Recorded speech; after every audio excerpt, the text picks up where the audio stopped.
Hello everybody, welcome to One Team is School Future's favorite tuition hub. Yes, അപ്പം ഞാനിപ്പോൾ വന്നിട്ടുള്ളത് നമ്മുടെ class 12 അക്കൗണ്ടൻസിയുടെ ഒരു ബ്രിഡ്ജ് കോഴ്സുമായിട്ടാണ്. അതായത് ക്ലാസ് 11 നിന്ന് ക്ലാസ് 12 പോകുമ്പോൾ ക്ലാസ് 11 നിന്ന് കുറച്ച് ബേസിക് കോൺസെപ്റ്റ്സ് ക്ലിയർ ആക്കി വെക്കേണ്ടതായിട്ടുള്ള കുറച്ച് ആവശ്യമുണ്ട്, which will be helpful for class 12 also. So നമ്മൾ ഇപ്പൊ ഇവിടെ കോൺസെൻട്രേറ്റ് ചെയ്യാൻ പോകുന്നത് ഫോർ പാർട്ട്ണർഷിപ്പ് ഫേം. അതായിരിക്കും നമ്മൾ ഇവിടെ കോൺസെൻട്രേറ്റ് ചെയ്യാനായിട്ട് പോകുന്നത്. അതായത് നമുക്കറിയാം അക്കൗണ്ടൻസിയിൽ 3 പാർട്സ്, അതായത് 3 വോള്യൂംസ് ആണ് നമുക്ക് പഠിക്കാനായിട്ടുള്ളത്. അതായത് ഒന്ന് പാർട്ട് എ എന്ന് പറയുന്നത് accounting for partnership firm, part B എന്ന് പറയുന്നത് accounting for companies and part C എന്ന് പറയുന്നത് അനാലിസിസ് ഓഫ് ഫിനാൻഷ്യൽ സ്റ്റേറ്റ്മെന്റ്സ്. ഇങ്ങനെ 3 പാർട്സ് ആണ് നമുക്ക് പഠിക്കാനായിട്ടുള്ളത്. ഇപ്പം ഇവിടെ നമ്മൾ ഡിസ്കസ് ചെയ്യാനായിട്ട് പോകുന്നത് അക്കൗണ്ടിങ് ഫോർ പാർട്ട്ണർഷിപ്പ് ഫേം ആയിരിക്കും. ആൻഡ് ബാക്കി 2 പാർട്സിന്റെയും ഒരു ബ്രിഡ്ജ് കോഴ്സുമായിട്ട് മിസ് ഇനി വരുന്ന ക്ലാസ്സസിൽ കാണുന്നതായിരിക്കും. ഓക്കെ അല്ലേ? അപ്പൊ ഈ ഒരു കാര്യം, അതായത് ഈ ഒരു കാര്യം ഞാൻ മുന്നത്തെ ഒരു ക്ലാസ്സിലും പറഞ്ഞിട്ടുള്ള ഒരു കാര്യമാണ്. വിച്ച് ഇസ് ക്ലാസ് 11 നമ്മൾ പഠിച്ച അക്കൗണ്ട്സ് എല്ലാം ഒരു സോൾ പ്രൊപ്രൈറ്റർഷിപ്പിന്റെ ബേസിസിലായിരുന്നു. വേറെ നമ്മൾ ക്ലാസ് 12 വരുമ്പോഴത്തേക്ക് അത് പാർട്ട്ണർഷിപ്പ് അതുപോലെ തന്നെ കമ്പനീസിന്റെ ബേസിസിലായിരിക്കും നമ്മളത് പഠിക്കാനായിട്ട് പോകുന്നത്. Okay, so basically accounting for partnership firm, അതായത് പാർട്ട് എയിൽ നമുക്ക് ഇത്രയും ചാപ്റ്റേഴ്സ് ആണ് പഠിക്കാനായിട്ടുള്ളത്. ആദ്യത്തെ ചാപ്റ്റർ എന്ന് പറയുന്നത് accounting for partnership firm fundamentals, ഇത് നമുക്ക് പഠിക്കാനായിട്ടുണ്ട്.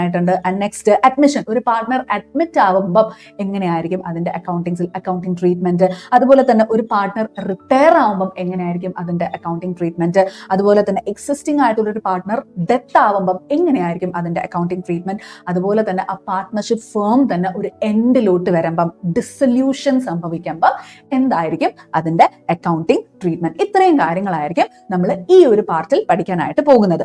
സോ നമുക്ക് ബേസിക്സിൽ നിന്ന് തുടങ്ങാം. അതാണ് നമുക്ക് അത്യാവശ്യമായിട്ട് വേണ്ടുന്നത്. സോ നമുക്കറിയാം ബേസിക് അക്കൗണ്ടിങ് റൂൾസ് നമുക്കറിയാം അല്ലേ? അതായത് അസറ്റിന്റെ വാല്യൂ ഇൻക്രീസ് ആയാൽ നമ്മൾ എങ്ങനെയായിരിക്കും ഇവിടെ എഴുതുന്നത്?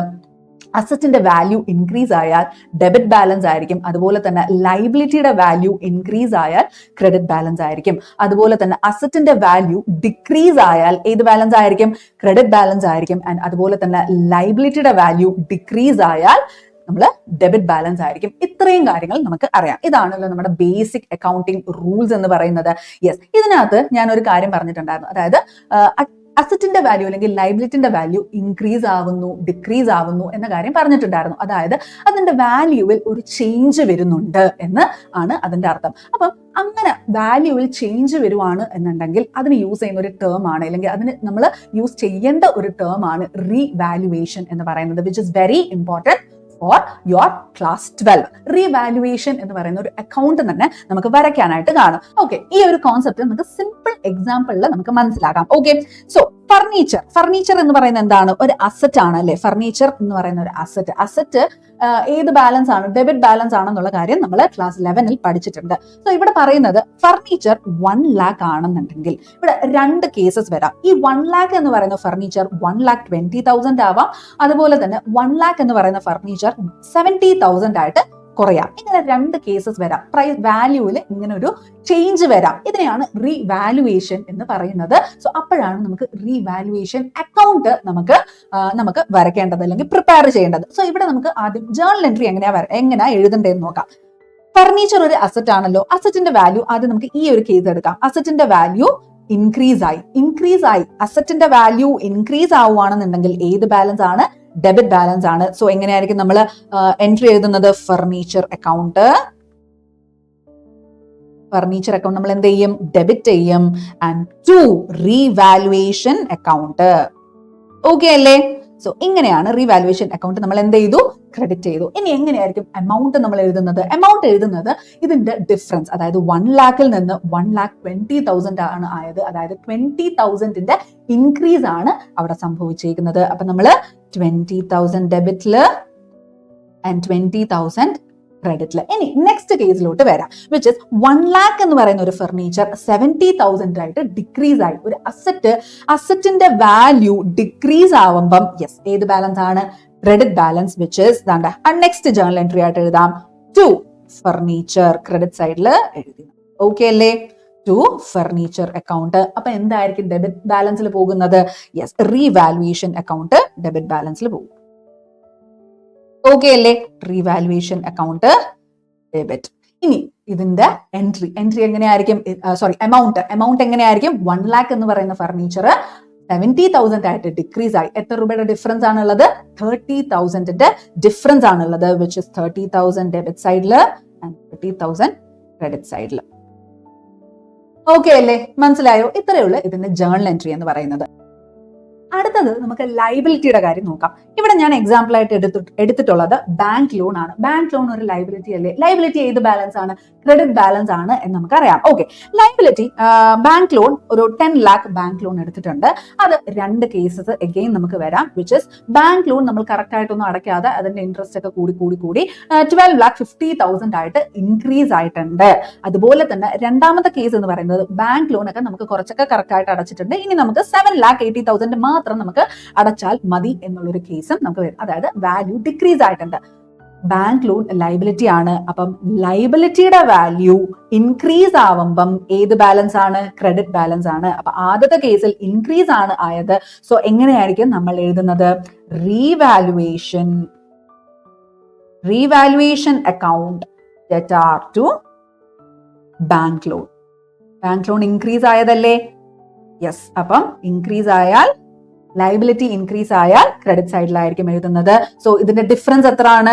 10 lakh 12,50,000 which is 2,50,000. ഓക്കെ അല്ലേ, മനസ്സിലായല്ലോ? അപ്പൊ നെക്സ്റ്റ് കേസിന്റെ എങ്ങനെയായിരിക്കും? നെക്സ്റ്റ് കേസ് എന്ന് പറയുന്നത് 10 lakhന്റെ ബാങ്ക് ലോൺ 7,80,000 ആയിട്ട് കുറഞ്ഞു. അപ്പം ലൈബിലിറ്റിയുടെ വാല്യൂ കുറയുമ്പം ഏത് ബാലൻസ് ആണ്? ഡെബിറ്റ് ബാലൻസ് ആണ്. സോ എങ്ങനെയായിരിക്കും നമ്മുടെ ജേർണൽ എൻട്രി വരുന്നത്? യെസ്. അപ്പം bank loan account debtor to revaluation account. Amount എങ്ങനെയായിരിക്കും വരുന്നത്?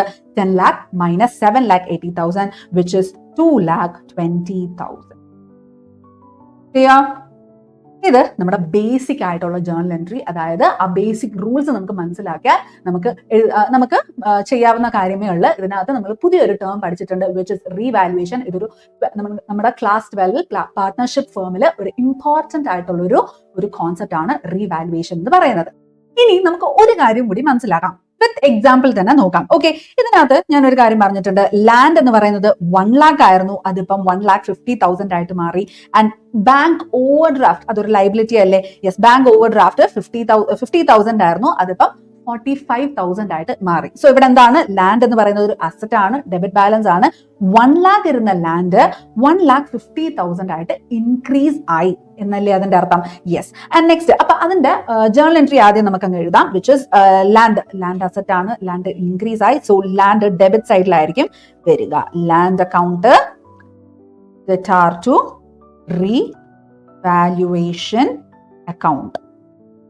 ഓക്കെ അല്ലേ? എത്ര രൂപയാണ് ഇൻക്രീസ് ആയത്? 50,000 ആണ് നമുക്കിവിടെ ഇൻക്രീസ് സംഭവിച്ചിട്ടുള്ളത്. And next, bank overdraft അതൊരു ലൈബിലിറ്റി ആണെന്ന് അറിയാം. സോ ബാങ്ക് ഓവർ ഡ്രാഫ്റ്റ് 50,000 ആയിരുന്നു, ഇതിപ്പം 45,000 ആയിട്ട് ഡിക്രീസ് ആയി. സോ ലൈബിലിറ്റി ഡിക്രീസ് ആവുമ്പം ഏത് ബാലൻസ് ആണ് വരുന്നത്? ഡെബിറ്റ് ബാലൻസ് ആണ് വരുന്നത്. So bank over draft debtor to revaluation account. Okay അല്ലേ? സോ ഇവിടെ എത്ര രൂപയുടെ ഡിക്രീസ് ആണ് സംഭവിച്ചിരിക്കുന്നത്? 5,000ന്റെ ഡിക്രീസ് ആണ് സംഭവിച്ചിരിക്കുന്നത്. ഓക്കെ അല്ലേ? ഇത്രയും മനസ്സിലായോ? ഇനി നമുക്ക് ഈ നമ്മൾ മുന്നേ പറഞ്ഞിരുന്ന ഈ ഒരു ജേർണൽ എൻട്രി, അതുപോലെ തന്നെ ഈ ഒരു ജേർണൽ എൻട്രിയും വെച്ചിട്ട് നമുക്കൊരു റീവാലുവേഷൻ അക്കൗണ്ട്, അതൊരു ലെഡ്ജർ അക്കൗണ്ട് ആണ്. അപ്പൊ അതൊന്ന് ജസ്റ്റ് ഒന്ന് ചെയ്തു നോക്കാം. ലെഡ്ജർ അക്കൗണ്ട് എന്താണ്, എങ്ങനെയാണ് ലെഡ്ജർ അക്കൗണ്ടിലൊക്കെ പ്രിപ്പയർ ചെയ്യേണ്ടത് എന്ന കാര്യം വളരെ ക്ലിയർ ആയിട്ട് നമ്മൾ ക്ലാസ് 11ൽ തന്നെ പഠിച്ചിട്ടുണ്ടായിരുന്നു അല്ലേ? സോ റീവാലുവേഷൻ അക്കൗണ്ട് എന്ന് പറയുന്ന ലെഡ്ജർ അക്കൗണ്ടിൽ നമ്മൾ എങ്ങനെയായിരിക്കും ഇത് പോസ്റ്റ് ചെയ്യുന്നത്? റീവാലുവേഷൻ അക്കൗണ്ട് ഇവിടെ ക്രെഡിറ്റ് സൈഡിലാണ് ഉള്ളത് അല്ലേ? സോ എങ്ങനെയായിരിക്കും റീവാലുവേഷൻ അക്കൗണ്ട് ക്രെഡിറ്റ് ആയാൽ എന്തായിരിക്കും ഇവിടെ ഡെബിറ്റ് എഴുതുന്നത്? ബൈ ഏതാണ്? ലാൻഡ് അക്കൗണ്ട് അല്ലേ? സംശയം ഒന്നും ഇല്ലല്ലോ? Yes, land account. ഇങ്ങനെയാണ് അത് പറയുന്നത്. അതായത് റീവാലുവേഷൻ അക്കൗണ്ട് ക്രെഡിറ്റ് ആയാൽ ലാൻഡ് ഡെബിറ്റ് ആവും, ബൈ ലാൻഡ് അക്കൗണ്ട് എന്നാവും. അപ്പൊ ഇതിന്റെ എമൗണ്ട് എത്രയായിരുന്നു നമ്മൾ ഇവിടെ പറഞ്ഞിരുന്നത്? യെസ്, 50,000. ഇനി നെക്സ്റ്റ് നോക്കിക്കേ, നെക്സ്റ്റ് എന്ന് പറയുന്നത് bank over draft. Bank over draft എവിടെ? ഡെബിറ്റ് സൈഡിലാണ് വന്നത്. അതായത് റീവാലുവേഷൻ അക്കൗണ്ട് ക്രെഡിറ്റ് ആയാൽ ബാങ്ക് ഓവർ ഡ്രാഫ്റ്റ് ഡെബിറ്റ് ആവും. ബാങ്ക് ഓടി, ഓക്കെ, അക്കൗണ്ട് ഡെബിറ്റ് ആയി, വിച്ച് ഇസ് 5,000. ക്ലിയർ? 5,000. ഇനി ഈ ഒരു എൻട്രിയും കൂടെ നമുക്ക് നോക്കാം. നമ്മൾ മുന്നേ ചെയ്ത ആ എൻട്രിയും കൂടി നോക്കാം. നോക്കിക്കേ, റീവാലുവേഷൻ അക്കൗണ്ട് ഡെബിറ്റ് ആവുമ്പോൾ ബാങ്ക് ലോൺ ക്രെഡിറ്റ് ആയല്ലേ? എത്ര രൂപയാണ്? 2,50,000 ആണ് ഇൻക്രീസ് വന്നത് അല്ലേ? അപ്പം 2 ബാങ്ക് ലോൺ എത്ര രൂപയാണ്? 2,50,000. 2,50,000. ആൻഡ് നെക്സ്റ്റ് എൻട്രിയും കൂടെ ഒന്ന് നോക്കിക്കേ. ബാങ്ക് ലോൺ അക്കൗണ്ട് ഡെബിറ്റ് ആവുമ്പോഴാണ് റീവാലുവേഷൻ അക്കൗണ്ട് ക്രെഡിറ്റ് ആയത്. അഥവാ നമുക്ക് ഇങ്ങനെ പറയാം, നമ്മൾ റീവാലുവേഷൻ അക്കൗണ്ട് അല്ലേ പ്രിപ്പയർ ചെയ്യുന്നത്. റീവാലുവേഷൻ അക്കൗണ്ട് ക്രെഡിറ്റ് ആവുമ്പം ബാങ്ക് ലോൺ ഡെബിറ്റ് ആയി. അതായത് റീവാലുവേഷൻ അക്കൗണ്ട് ക്രെഡിറ്റ് ആവുമ്പം by bank loan account which is 2,20,000 ആയിരുന്നു.